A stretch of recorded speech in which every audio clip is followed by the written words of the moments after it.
everybody, I'm Tom Vasel. I'm Chris Yi. And today we're taking a look at a game called Stars of Akarios. right. Everyone knows that. So this is a huge game, a campaign-style game, in which you are all like mini pilots. Each person playing. Mini pilots. Not mini pilots. It's piloting a small spaceship that's on a larger spaceship that's flying around the galaxy. You will discover and find unique things. A lot of people are calling this Space Gloomhaven. You know what? I'm going to let Chris show you a bit. There's no way he can go over all the rules. A bit of how the game works, and then we'll be right back. The Stars of Akarios is an epic space opera cooperative game. You'll be typically playing on a map like this, moving ships around, trying to destroy the enemies here. This is all based on a setup out of the scenario book here. It'll tell you how to set up the scenario, what the story is, the success outcome or the failure outcome, depending if you are blown up or accomplish the objective. There are over 130 scenarios in here, but you won't touch all of them. This is the campaign sheet, which will walk you through the prologue, Act 1, Act 2, and Act 3 of the story. And as you make certain accomplishments, for example, you get guild status, that can have an impact on future plays, so you check off these things here. Now, each player has a mix of a pilot, so in this case Starla, flying a ship, in this case the Merkava. The pilots and the ships will have different abilities, as well as you can get special weapons and engines, and you always have your basic stuff over here. Health, shields, and then the stress track, which we'll talk about. Now, what a turn typically looks like is, well, we want to blow up the enemy, so you'll take your action dice and roll them, and then you'll be assigning these in any order that you want amongst the players taking actions. These green arrow dice are typically going to be used for movement, so Starla could fly 3 spaces forward by assigning this die to that action. Then she could assign any die to an action like this, which is the rotate action. When you use one of these purple stress dice, you have to increase your stress track by 1, and if you move up too high on the stress track, you'll start to get less effective. You might even have to take some of these trauma cards, which will have negative effects on you, or they'll make your hit deck worse. Hit deck, you say? Let's talk about that. In this case here, now I'm going to use an attack action. I'm going to use this proton blast rather than the typical attack here, because this will do more damage. I can assign an attack die and either die to this space here, and I'm going to be doing 2 damage. Now, because this is a supply action, I've reduced the supply by 1, and once I reduce the supply to 0, I can no longer use it until I do a rest action to increase my supply. I'm going to do 2 attack to something in front of me. I'll flip over this modifier card to see how much damage I'll do. In this case, I do +1 damage, so I would track 3 damage. I'm attacking the scout number 1 over here, which starts at 6 health. I'm going to bring it down to 3. Now, there's different outcomes over here. You might get a 0, you could get a -1, you could get a ×2, or you might even miss. And so you have a deck comprised of these things that over the course of the campaign, you can unlock new cards, new better modifiers onto here, new technologies, and new ships. After players have gone, then the enemies are going to go. The enemies are controlled by these decks of cards. You simply flip 1 over for each one. So 1 for this frigate type over here, and then 1 for both of these scouts. And so the scouts are going to go now, and they'll follow this pattern shown on the bottom of the card. Rotate towards the nearest enemy, attack, move, possibly rotate, and attack again. So if we follow this logic here, the Ronin Scout here, this one, is going to rotate towards the nearest enemy and then attack, and is going to attack using this pattern over here. And so it is in range and can hit Starla, so it'll flip over its own modifier deck. In this case, it's going to do its basic damage shown here, plus anything on these different cards. After it does the attack action, did it attack, yes or no? Yes. So now it's going to follow its movement pattern to move 2 spaces forward and veer 1 to the left. You'll see over on the enemy dashboard there are areas for these red cubes, so if they got stunned, you can put the status tracker on here, or slowed, or had a radar jam or something.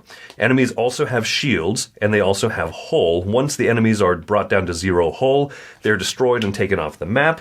And once all the enemies are destroyed, or whatever the scenario objective is done, then the players will win and they'll advance. Or if all the players are destroyed, the story will still advance. Now, this is the typical space scenario. Let me show you what the other 2 types of scenarios or movement or main phases of the game are. When you get to certain scenarios in the scenario book here, this is going to be more of a planet-side mission. What will happen is players will start on a planet, in this case the Chosek Moon. You'll flip this over, and this is going to be an exploration type of a game. This is what the pilot miniatures are going to be used for, and you'll use these pilot things, the side of your boards over here. The blue shield track, instead of being shield, is going to keep track of the amount of energy that you have left to continue. You have to basically explore and complete whatever your main objective is. Every round you'll be moving this marker down, and you have to accomplish that. So in this case, if a player wants to move 1 space to the right, they have to roll 2 dice. So you use your 4 dice, and this acts as your amount of actions that you can take per round. So Guardian here is going to roll 2 dice. He rolled no stress. This is the only thing that you're basically using this for on these basic checks, is to check for stress. After you open up a door here, you might have new opportunities here. So you can use a strength check of 3, or you can use an investigation check of 1 to try to accomplish these things. And you'll notice that these symbols, strength and whatnot, also match your characteristics here. So if Guardian wants to explore this, he succeeds. He can roll either type of die. That's great. He would go to the scenario book and read entry number 18. And I might tell him, oh, you discover a key card lost on the floor that you can use to explore further parts of this planet. And as you go through and investigate more of this planet, you'll come across more story, maybe find some enemies, maybe find some plot twists. And you have to do that before everyone exhausts themselves by running out of the round tracker. Lastly, what you'll be doing to determine which scenario to play in the scenario book is you'll be doing space exploration in between them. So, for example, if you're in the Draconian system, your ship will start here. When you are on a card that has an entry number, you can go and do that entry, for example, in this case, number 1 in the scenario book, or you could spend one of these supply cubes, move it down, and you could explore out further. So 2.1 is going to come over here. You see that this one doesn't have anything to explore. Well, I could spend another supply cube, and I can move up to 2.2 or to 3.1. And if this says scenario 16 becomes available, that's going to allow me to go into the book and actually try out that one. When I talk about games, I hesitate to compare them to other games, because that's not always useful for people who are coming in new to a game. But if you ask anyone who asks me about this game, I go, it is 1/3 Gloomhaven, 1/3 Seventh Continent, and 1/3 X-Wing. Because that is straight up the truth of it. I think that they kind of sold it that way on the Kickstarter page. It was, without maybe using those exact words, but it's very much, it's obvious. The hit deck is almost a 1-to-1 port over. It's really close. And just the idea of the sprawling, large nature of it. It's impressive how much there is. There's like I think 138 or so scenarios. You might not play them all, but there's a lot in there. So I have several issues with the game. And I want to say that there's a lot of parts of it I like too. So keep that in mind. One of my issues with the game is, honestly, it's too much. And I don't mean that it's just a big campaign. That's fine.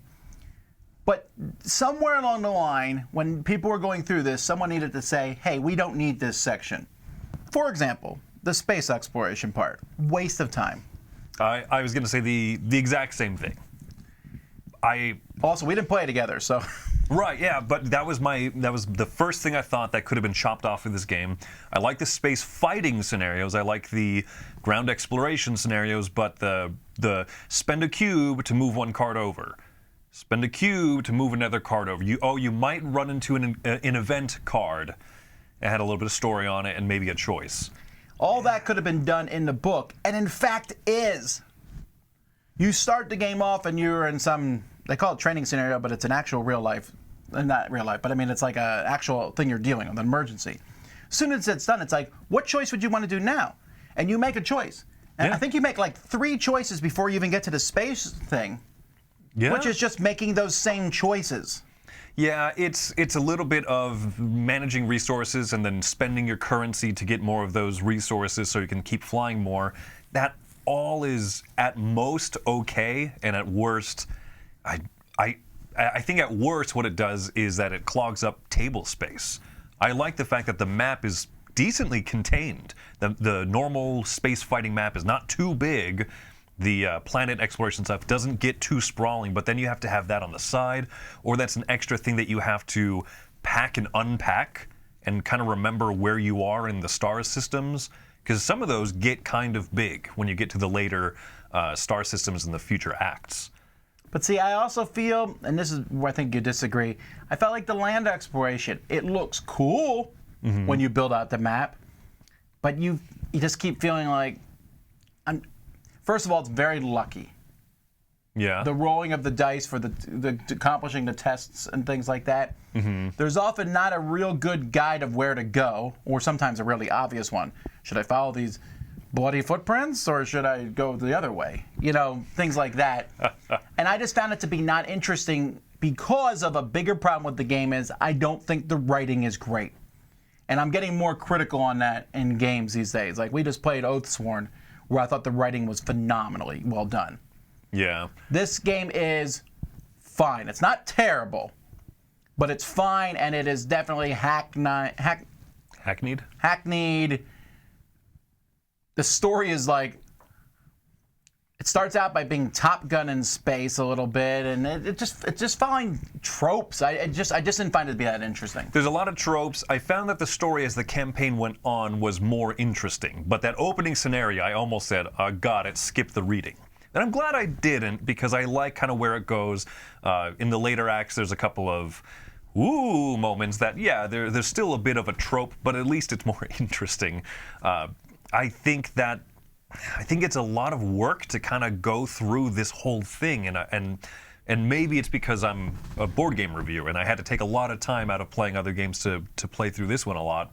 But I thought I would have been okay if the campaign were shorter, and that's to taste, obviously. Some people, this is going to be the game they dive into, and they're grateful. There's 138 scenarios, but I think that if you made fewer but stronger ones, then that would be better. Space combat is kind of the same way. A lot of the space combat objectives and the gameplay from one session to another felt kind of similar. But, I mean, to be fair, that is how, if I play X-Wing, yeah, which you can tell there's some ideas from X-Wing in here. You know, the missions are defeat all the enemy ships, protect this objective. There isn't really that many objectives you can do in a tactical game.